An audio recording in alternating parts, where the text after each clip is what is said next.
बोलो सच्चिदानंद भगवान की जय। छठा अध्याय आत्म संयम योग में भगवान अर्जुन को बता रहे हैं। अर्जुन ने प्रश्न किया कि जब कोई योग साधना में लगा हुआ है, भगवान की साधना में भगवत प्राप्ति के लिए चल रहा है, परंतु उसको प्राप्ति भी नहीं हुई और बीच में ही उसका शरीर छूट गया, तो फिर उसकी क्या गति होगी? क्या उसका भी पतन हो जाएगा? तो भगवान ने उसके लिए बहुत सुंदर समाधान बताया कि कोई भी पुण्य कर्म कभी भी नाश नहीं होता, यानी सत कर्म का सदा सत भाव रहता है, वह सदा सदा हमारे साथ रहता है, वह कभी भी उसका विनाश नहीं होता और पुण्य कर्म करने वाले की कभी भी अधोगति नहीं होती, उसका पतन नहीं होता। ये भगवान ने बहुत ही सुंदर आश्वासन दिया है। और इस विषय की चर्चा करते हुए भगवान ने बल्कि जो इस प्रकार से भगवत प्राप्ति से एक जन्म में वंचित रह जाते हैं, उनके लिए दो गति का वर्णन भगवान ने बता दिया कि या तो उनको पहले स्वर्ग लोक की प्राप्ति होती है, फिर स्वर्ग से लौटकर शुद्ध श्रीमानों के घर में, पुण्यवान जीवों के, पुण्यशाली जीवों के घर में उनका जन्म होता है और वहाँ से फिर वह अपनी साधना को आगे ले जाते हैं, या फिर ऐसा न होकर वह स्वर्ग भी न जा करके और उनको सीधे योगियों के कुल में जन्म मिलता है, जिससे वो वहाँ से अपनी साधना से वापस जहाँ छोड़ करके वो रुके थे वहीं से वो वापस शुरू हो जाते हैं और उनको अपना लक्ष्य प्राप्त हो जाता है। इस प्रकार ये हमारे लिए बहुत ही सुंदर समाधान और आश्वासन वाली बात है कि हमारा काम तो केवल करते रहना है, चलते रहना है। भगवत प्राप्ति भगवान का विषय है, वो कब करा दें, वो कब हम पर कृपा कर दें, ये सब उनकी बात है, इसको वह देखेंगे। हमारा काम है हमको अपने लक्ष्य भगवत प्राप्ति के लिए चलना है, चलना है, चलना है, बस हमारा लक्ष्य ये होना चाहिए। अब जब उनको योगियों के कुल में जन्म हो जाता है तो फिर वहाँ उनको किस प्रकार से फिर अपनी साधना वापस मिलती है और अपनी साधना में वो किस प्रकार लगते हैं, अब ये भगवान बता रहे हैं। तत्र तम बुद्धि संयोगम लभते पूर्व देहिकम यत ते च ततो भूय संसिद्धो कुरु नंदन, कि वह पुरुष वहाँ उस पहले शरीर में संग्रह किए हुए बुद्धि संयोग को अर्थात समबुद्धि रूप योग के संस्कारों को अनायास ही प्राप्त हो जाता है और हे कुरुनंदन, उसके प्रभाव से वह फिर परमात्मा की प्राप्ति रूप सिद्धि के लिए पहले से भी बढ़कर प्रयत्न करता है। अब उसका स्वभाव तो भगवान की प्राप्ति के लिए चलने का है, त्याग वैराग्य का है, विवेक से वह चलता है और सदा वो भगवत प्राप्ति ही उसका लक्ष्य है, ऐसा उसका पिछले जन्म में संस्कार बना हुआ है।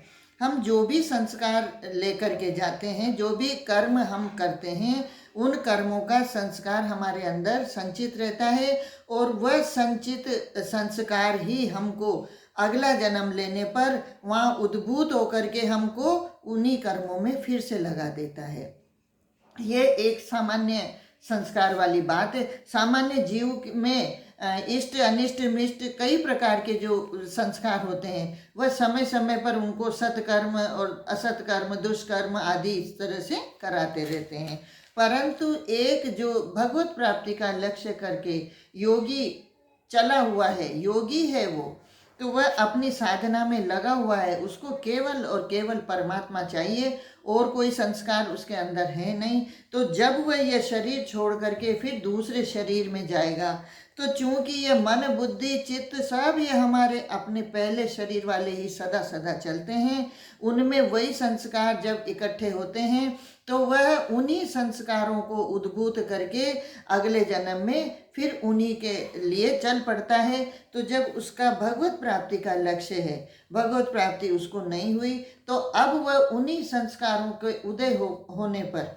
वापस उसकी बुद्धि में वही संस्कार है तो वही उदय होंगे, तो वह अब और ज़्यादा तीव्र गति से और बढ़ चढ़ करके प्रयास करता है, क्योंकि उसकी लगन, उसकी तीव्रता और उसकी जिज्ञासा बहुत तीव्र है, वैराग्य तीव्र है, उसमें विवेक है, षट संपत्ति उसमें है, सब लक्षण उसमें है भगवत प्राप्ति के, तो वह और भी तीव्र गति से, यानी योगी कुल में जन्म लेने से उसका जो फायदा हुआ, क्योंकि उसने परिवार, उसका सारा माहौल, वहाँ का सारा वातावरण उसको भक्ति अनुकूल मिलता है, तो वहाँ पर आकर के वह सहज ही बचपन से ही, जन्म लेते से ही थोड़ा जब भी उसकी बुद्धि का विकास होता है उतने में ही वह परमात्मा की तरफ चल पड़ता है।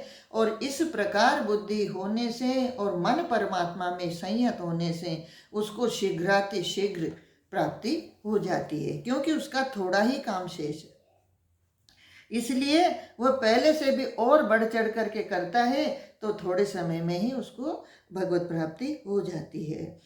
आगे और भगवान कहते हैं, पूर्वाभ्यासेन तेनेव हि अयते हि अवशोऽपि सः जिज्ञासुरपि योगस्य शब्द ब्रह्माति वर्तते। कि वह श्रीमानों के घर में जन्म लेने वाला योग भ्रष्ट पराधीन हुआ भी उस पहले के अभ्यास से ही निसंदेह भगवान की ओर आकर्षित किया जाता है, तथा समबुद्धि रूप योग का जिज्ञासु भी वेद में कहे हुए सकाम कर्मों के फल को उल्लंघन कर जाता है।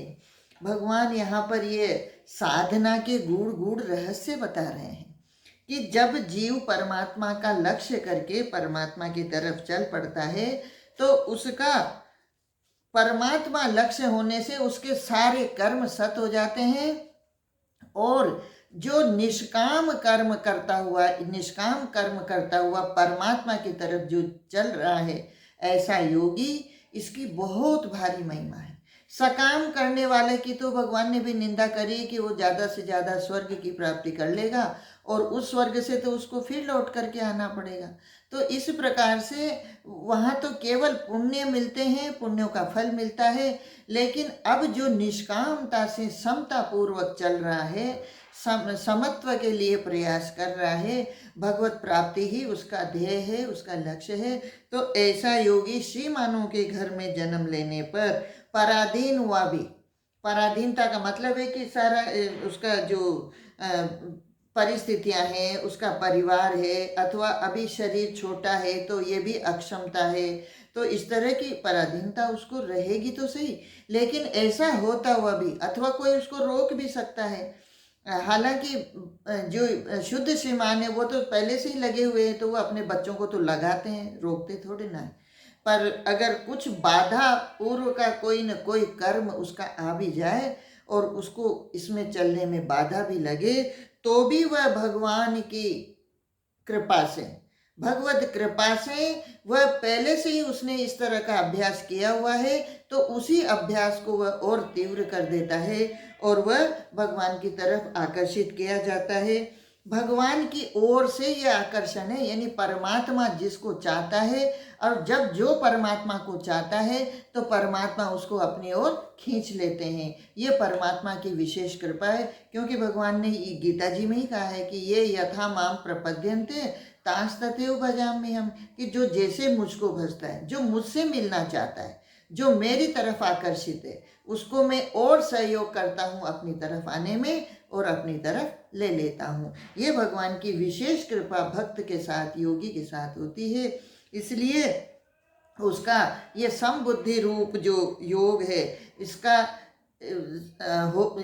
इसका योग सिद्ध हो जाता है। और कहते हैं भगवान यहाँ पर बता रहे हैं कि इस समता रूपी भगवत प्राप्ति रूप जो लक्ष्य है, और समबुद्धि, समता योग जिसका लक्ष्य है, समत्व योग, तो ऐसा इसका जिज्ञासु भी जो समत्व चाहता है, यानी मैं निष्कामता पूर्वक कर्म करूँगा और मेरा लक्ष्य केवल परमात्मा है, ऐसी समता जिसमें है, संसार के भोगों की कामना उसमें नहीं है, ऐसा जब उसका लक्ष्य बन जाता है, तो फिर वह वेद में इसकी कितनी महिमा है ये भगवान बता रहे हैं कि वे वेद में कहे हुए सकाम कर्मों के फल को उल्लंघन कर जाता है। अभी लक्ष्य बना है, अभी प्राप्ति हुई नहीं है, लेकिन ये लक्ष्य भी शब्द ब्रह्म उसको सकाम कर्मों से ऊपर उठा लेता है, यानी उसकी कामना समाप्त हो जाती है और वह सकाम कर्मों के चक्कर में पड़ता नहीं है, और इस सकाम कर्मों के चक्कर में वो अपना समय भी नहीं नष्ट करता, क्योंकि उसको समता चाहिए। तो ये समता निष्काम कर्म से ही प्राप्त होती है, और ये भगवत प्राप्ति का इसका बहुत महिमा है। इसका जिज्ञासु भी केवल जिज्ञासा भर करना, अभी लक्ष्य बनाया है, लक्ष्य मिला नहीं है, फिर भी उसकी इतनी महिमा है कि वह शब्द ब्रह्म को, भगवान सकाम कर्म को जो फल है उसको तो उल्लंघन कर जाता है, यानी वह स्वर्ग से तो ऊपर उठ जाता है। अब उसको कामना नहीं है, निष्कामता से करने के कारण उसकी जिज्ञासा मात्र ही उसको सकाम कर्मों का से उल्लंघन करवा देती, सकाम कर्मों के फल का से ऊपर उठा देती है। अब उसको कामना होती ही नहीं है, और इस प्रकार से वो प्रयत्न करता हुआ प्रयत्नात् यत मानस्तु योगी संशुद्ध किल्बिषः अनेक जन्म संसिद्धस्ततो याति पराम गतिम। परंतु प्रयत्न पूर्वक अभ्यास करने वाला योगी तो पिछले अनेक जन्मों के संस्कार बल से इसी जन्म में संसिद्ध होकर संपूर्ण पापों से रहित हो फिर तत्काल ही परम गति को प्राप्त हो जाता है। जिज्ञासा मात्र करने का फल तो है कि वो सकाम कर्मों के जो फल हैं उनसे ऊपर उठ जाता है, और परंतु जब ये इस प्रकार से लगा हुआ योगी, जब अब शुद्ध श्रीमानों के और योगी कुल में जब उसने जन्म लिया है, तो उसको उसके साथ ऐसा नहीं होता। ये तो काम उसका पहले ही हो गया। अब तो उसका काम है कि जो प्रयत्न पूर्वक पहले से अभ्यास करता आ रहा है, वह तो अनेक जन्मों के संस्कार के बल से, उसके अनेक जन्म मतलब उसके 2, 4, 6 जन्म जब से वो चल रहा है, तब से उसमें एक ही बात है कि मुझे परमात्मा चाहिए, मुझे परमात्मा का भजन करना है, मेरा लक्ष्य केवल और केवल परमात्मा है, मुझे किसी भी प्रकार की और कोई चाहना नहीं है। तो ऐसे योगी को अनेक जन्मों के इस प्रकार के निष्काम संस्कार जब उसके हैं, तो वह इसी जन्म में, क्योंकि अब उसको किसी की कामना नहीं है, तो उसका जन्म क्यों होगा, काहे के लिए होगा, उसको कुछ चाहिए ही नहीं। जब तक हमको कुछ न कुछ चाह रहती है तब तक हमारा जन्म निश्चित है, इसमें कोई संशय नहीं है। और जब हमारी चाह पूर्ण रूप से समाप्त हो गई, मुझे कुछ नहीं चाहिए, कुछ भी नहीं चाहिए, तो फिर भगवत प्राप्ति में अब संशय कैसा है। अब जिसको कुछ नहीं चाहिए उसको भगवान मिल जाते हैं, और जिसको कुछ कुछ चाहिए उसको कुछ कुछ मिलता रहता है, यानी उसके लिए ये संसार है, उसका जन्म मरण चलता रहेगा। और जिसको कुछ भी नहीं चाहिए उसके लिए केवल और केवल परमात्मा है। ऐसे उसके संस्कार पहले के अभ्यास से भी पूर्ण हैं, और वह पहले के उन अभ्यास के संस्कार से वापस फिर तीव्रता से लगता है। अब संशुद्ध किल विषय, वह पहले ही पाप रहित हो गया है, ऐसा योगी को भगवान ने पहले से ही कह दिया कि वो तो उसके तो कलमश नष्ट हो गए हैं। तो संपूर्ण पापों से रहित हुआ ऐसा योगी फिर तत्काल ही, तत्काल मतलब उसी क्षण ही, अब इसी जन्म में ही, अब उसको आगे जन्म नहीं लेना पड़ेगा, और इसी जन्म में उसको परम गति की प्राप्ति हो जाती है, भगवान की प्राप्ति हो जाती है। इसलिए भगवान अब इस आत्म संयम योग का उपसंहार करने जा रहे हैं। और अब भगवान ने जब योगी की इतनी महिमा कह दी कि उसका कहीं पतन नहीं होता, इसलिए अब भगवान और योगी की महिमा बताते हुए ये एक श्लोक और इतना अच्छा बता रहे हैं। तपस्विभ्यो अधिको योगी ज्ञानीभ्यो अपि मतो अधिकः कर्मीभ्यश्च अधिको योगी तस्मात् योगी भव अर्जुन। क्योंकि योगी तपस्वियों से श्रेष्ठ है, शास्त्र ज्ञानियों से भी श्रेष्ठ माना गया है, और सकाम कर्म करने वालों से भी योगी श्रेष्ठ है। इससे हे अर्जुन तू योगी हो जा।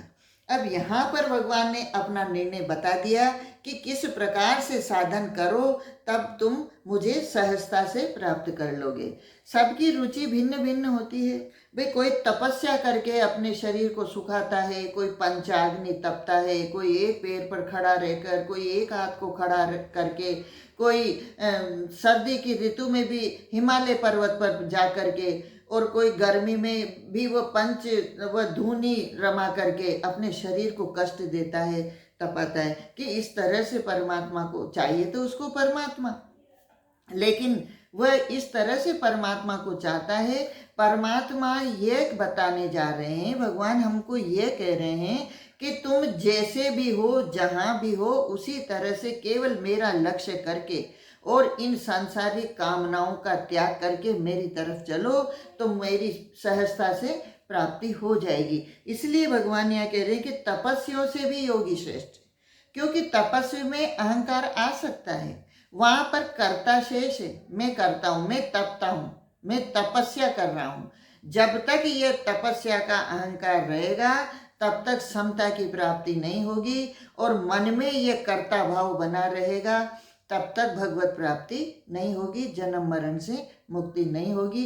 इसलिए तपस्या कर्म श्रेष्ठ होते हुए भी भगवत प्राप्ति में अभी देर लगेगी उसको, जब तक ये अहंकार नहीं मिटेगा। अहंकार मतलब मैं करता हूँ, कर्तृत्व अभिमान, तो ये कर्तृत्व अभिमान उसको जन्म मरण में लाया जाएगा। उसको वैराग्य तो होगा, उसको सहजता होगी तप करने में, उसको तपस्या में कठिनाई नहीं आएगी, लेकिन उसमें ये कर्तृत्व भाव बना रहेगा, तब तक उसका जन्म मरण चलता रहेगा। इसलिए भगवान ने योगी को श्रेष्ठ बताया, क्योंकि ये समता वाली जो स्थिति है, यह तो कर्तृत्व अभिमान के त्याग से ही आएगी। जब तक मैं करता हूँ तब तक ये समता वाली स्थिति बनेगी नहीं, क्योंकि कर्ता में अपने कर्ता भाव होने से उसका संस्कार वश उसका अहम भाव कभी पुष्ट होगा तो कभी उससे दूसरे काम भी करवा लेगा, गलत काम भी करवा लेगा और सब कर्मों पर उसकी अपनी मोहर लगेगी, तो उसमें कर्तापन नहीं जाएगा और कर्तापन होने से उसमें समता नहीं आ सकती। और शास्त्र ज्ञानियों से भी श्रेष्ठ माना गया है। ज्ञानी के लिए यहाँ शास्त्र ज्ञान की बात कर रहे हैं भगवान। शास्त्र ज्ञानियों से, जिनको शास्त्रों का बहुत ज्ञान है, बहुत सारे शास्त्रों का ज्ञान है। हमारे यहाँ पहले शास्त्रार्थ हुआ करते थे, तो उसमें भी शास्त्रार्थ के लिए बहुत बड़े बड़े विद्वान पंडित उसमें लगे होते थे। उनका यही काम होता था, वह अपने साथ बहुत बड़ा पुस्तकालय लेकर चलते थे और कहीं भी जहाँ बैठ गए शास्त्रार्थ के लिए वो तैयार रहते थे। परंतु भगवान कह रहे हैं कितने ही शास्त्रों को ज्ञान कर लिया, लेकिन अगर ये समता नहीं आई, और यहाँ भी वही विषय है, क्योंकि उसको वो शास्त्र का ज्ञान का भी अहंकार रहेगा, इसमें भी कर्ता भाव नहीं जाने वाला। ये कर्तापन तो निष्कामता से और भगवत प्राप्ति के लक्ष्य से ही जाएगा, वरना इसमें कर्ता भाव हमारा बहुत मुश्किल है निकल जाए। इसको ज्ञान से तो विचार पूर्वक हम निकाल सकते हैं, उस ज्ञान की तो यहाँ भगवान ने चर्चा नहीं की। यहाँ शास्त्र ज्ञानी की चर्चा करी कि पोथी पढ़ पढ़ करके कोई विद्वान भी बन जाए, शास्त्र पढ़ पढ़ करके कोई विद्वान भी बन जाए, परंतु उनका लक्ष्य कर्तापन छोड़ने का नहीं और समता प्राप्ति का नहीं अथवा भगवत प्राप्ति का नहीं, तो उनसे योगी श्रेष्ठ है, क्योंकि योगी का लक्ष्य परमात्मा प्राप्ति है और समत्व की तरफ वो चल रहा है, उसमें कर्तापन का अभिमान नहीं है। इसलिए शास्त्र ज्ञानी से भी योगी को श्रेष्ठ कहा गया है, तपस्वी से श्रेष्ठ है, शास्त्र ज्ञानी से श्रेष्ठ है। अब तीसरी बात भगवान कहते हैं सकाम कर्म करने वालों से भी योगी श्रेष्ठ है। सकाम कर्म करने वालों को तो भगवत प्राप्ति होगी नहीं, क्योंकि उनकी कामनाएं हैं। पहले भगवान जो कामना होती है उनको पूरी करते हैं, अब उनकी उन कामना में पूर्ति होने पर ही उनको संतुष्टि हो जाती है, तो भगवान उनका लक्ष्य होता ही नहीं। वो भगवान से मांगते हैं, भगवान को नहीं मांगते। तो जब तक वो भगवान से मांगते हैं तो भगवान उनको देने के लिए, ये तो भगवान के लिए बहुत ही सीधा काम है, भगवान उनको देते रहते हैं। तो उनका स्वभाव संस्कार इसी तरह के पड़े होते हैं, और इनसे जो पुण्य होता है, सत्कर्म भी अगर सकाम कर रहे हैं तो उसका पुण्य तो होगा, लेकिन इस पुण्य की प्राप्ति का फल परमात्मा नहीं है, इस पुण्य की प्राप्ति का फल स्वर्ग तक है। इसलिए सकाम कर्म की भगवान ने प्रशंसा नहीं की। और भगवान ने तो आगे 9वें अध्याय में तो भगवान निंदा भी करेंगे कि क्षीणे पुण्य मर्त्य लोकम विशन्ति, कि तुम स्वर्ग भी चले जाओगे तो पुण्य क्षीण होने पर, यानी ये सकाम कर्म का जो पुण्य होता है ये बहुत लिमिटेड होता है। जैसे हम किसी से अगर मांगते हैं तो हम हमारे पिता से ही अगर हम कुछ मांग करते हैं माता पिता से, तो माता पिता से जितना हम मांगते हैं कि हमको, जैसे हम कहीं घूमने जा रहे हैं तो हमको 500 रुपये चाहिए, मैं उदाहरण दे रही हूँ, तो 500 रुपये चाहिए, तो माता पिता जब हम मांगेंगे, जिद करेंगे और उनसे आग्रह करेंगे, तो वो हमको 500 रुपये दे देंगे। लेकिन अगर हम कुछ भी नहीं मांगेंगे और हम कहेंगे कि हमको इस टूर पर जाना है, तो माता पिता की दृष्टि रहेगी कि इसको वहाँ जाने पर कितना खर्च लगेगा, इसको कितना चाहिए, तो हमको जितना चाहिए वो माँ पिता अपने हिसाब से अपना आइडिया लेकर के और फिर हमको देंगे। तो अब विचार करिए कि वो जो हमने मांगे वो ज़्यादा होगा अथवा जो माँ पिता विचार करके देंगे वो ज़्यादा होगा। तो इसलिए परमात्मा तो हमारा पिता है, हम जब परमात्मा से मांगते हैं तो वो बहुत ही लिमिटेड होता है, जो हम मांगते हैं वो भगवान दे देते हैं, अगर हमारा उसमें हित है तो, और अगर हमारा हित नहीं है तो भगवान उसे भी नहीं देते। तो इसलिए जो मांगते हैं वह बहुत छोटा होता है, क्योंकि हमारी बुद्धि संसार की ही चाहना करती है, संसार के विषयों को ही मांगा करती है, तो वह बहुत ही छोटी वस्तु है और उससे भगवत प्राप्ति भी नहीं होती। इसलिए भगवान ने कहा कि सकाम कर्म करने वालों से भी योगी श्रेष्ठ है। इससे है अर्जुन तू योगी हो जा। अर्जुन भगवान का बहुत ही प्रिय शिष्य है और सखा भी है। तो यहाँ पर कह रहे हैं कि तू इन और उलझनों में न फंस और तू योगी हो जा। पूरे अध्याय में भगवान ने योगी की महिमा गाई है, और ये आत्म संयम योग तो पूरा योग के लिए ही है। तो ये अपना ये इसमें जो साधन कहा गया है वह समत्व वाली बात के लिए है, समत्व की प्राप्ति के लिए है। इनसे तपस्या, ज्ञान से ये सकाम कर्म, इन सब से ऊपर हटने के लिए, यानी भगवान से भगवान को मांगो, भगवान से संसार को न मांगो, तो भगवान बहुत प्रसन्न होते हैं। और भगवान का तो इतनी करुणा दयालुता परमात्मा की है, इतना उदार है परमात्मा तो, कि हम जो चाहते हैं वो दे देते हैं। तो जब हम भगवान से भगवान को मांगते हैं तो भगवान थोड़ी सी उसकी परीक्षा तो कठोर करते हैं कि कहीं इनको संसार की कोई कामना है कि नहीं। जब वह देखते हैं कि इसमें अब कुछ भी संसार की कामना शेष नहीं है, तब भगवान अपना और भक्ति का भक्त को दान करते हैं, और फिर वह भक्त को अपना लेते हैं। फिर उसके लिए कुछ भी प्रापणीय नहीं है। जब भगवान ही मिल गए तो अब क्या पाना शेष रहेगा। तो इस प्रकार से अर्जुन से भगवान कह रहे हैं कि अर्जुन तुम योगी बन जाओ। अब भगवान इस अध्याय का उपसंहार करते हुए कहते हैं, योगी नाम अपि सर्वेषां मद्गतेनान्तरात्मना श्रद्धावान भजते यो माम स मे युक्त तमो मतः। ये भगवान अपने गोपनीय रहस्यों को बता रहे हैं, क्योंकि भक्त के लिए कुछ भी अधेय नहीं है। और जब जिज्ञासु होता है तो गुरु अपनी अपनी अंतरंग बातें भी उसको बताने के लिए सदा तत्पर रहते हैं कि हे प्यारे, संपूर्ण योगियों में भी जो श्रद्धावान योगी मुझ में लगे हुए अंतरात्मा से मुझको निरंतर भजता है, वह योगी मुझे परम श्रेष्ठ मान्य है। 3 योगियों की चर्चा भगवान ने पिछले श्लोक में करी, तपस्वी योगी की, और ज्ञानी की, और सकाम कर्मी की। ये तीनों की चर्चा करी, परंतु भगवान ने इसमें कहा कि इनसे सबसे योगी श्रेष्ठ है। तो ये योगी कौन सा योगी श्रेष्ठ है? यहाँ पर वह जो तपस्या करने वाले हैं योगी तो हैं, परंतु वह भगवान को विशेष प्रिय नहीं है। उनसे भगवत प्राप्ति की अभी शेष है, अभी उनसे भगवत प्राप्ति होगी नहीं। तो इसलिए भगवान कहते हैं कि तू निष्काम कर्म योगी हो। निष्काम कर्म योगी भी कैसा हो? श्रद्धावान। निष्काम कर्म तो करेगा ही, समता तो तुझ में आएगी ही, परंतु जो श्रद्धावान योगी मुझ में लगे हैं, भगवान में श्रद्धा करके, भगवान को कोई क्यों चाहेगा, और जब भगवान को चाहेगा तो उसमें उसकी श्रद्धा होगी। ये सामान्य नियम है कि हम संसार में भी जो वस्तु चाहते हैं उसके लिए उसमें हमको महिमा करनी पड़ती है, श्रद्धा करनी पड़ती है, भाव करना पड़ता है। तो जब तक उसमें श्रद्धा नहीं होगी तब तक उसकी प्राप्ति हमको नहीं होगी। इसलिए भगवान यहाँ कहते हैं कि योगियों में भी जो श्रद्धावान योगी मुझ में लगे हुए हैं अंतरात्मा से, उनको आत्मा से, अंतरात्मा से, अंतर हृदय से अपना मन बुद्धि सब उन्होंने मुझे परमात्मा में लगा रखा है। तो मुझ परमात्मा में लगाते हुए वह निरंतर मेरा ही भजन करते हैं, मुझे ही चाहते हैं, मेरे सिवाय उनके मन में कुछ और चाहना है ही नहीं।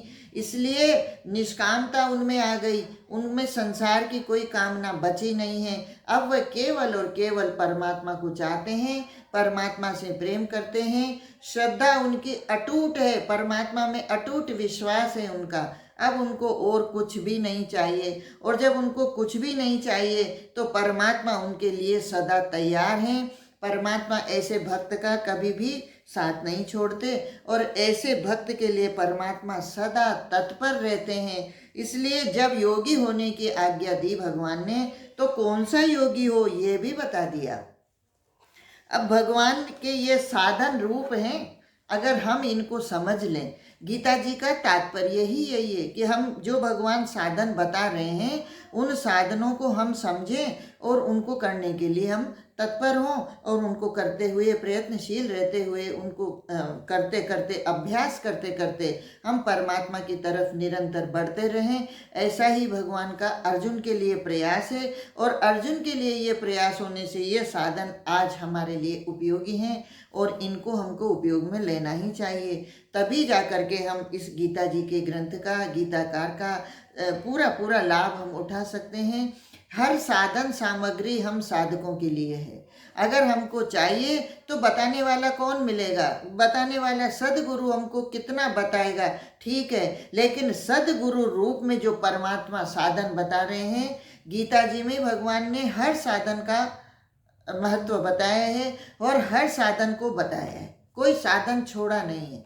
ध्यान योग, राजयोग, कर्म योग, भक्ति योग, ज्ञान योग, ये सब कुछ, शरणागति योग, ये सब कुछ भगवान ने बताया है। और भक्ति की भगवान ने गीता जी में बहुत महिमा गाई है। तो जब भगवान ने भक्ति की महिमा गाई है, देखो योगी भी भक्त है। हम भक्त और ज्ञान को अलग अलग करके हम अपना ही खंडन मंडन करते हुए संशय पैदा करते हैं। अगर हम भगवान की बात को समझें तो हमको भगवान चाहिए, मतलब हमारी श्रद्धा परमात्मा में है, हम भक्त तो हैं ही।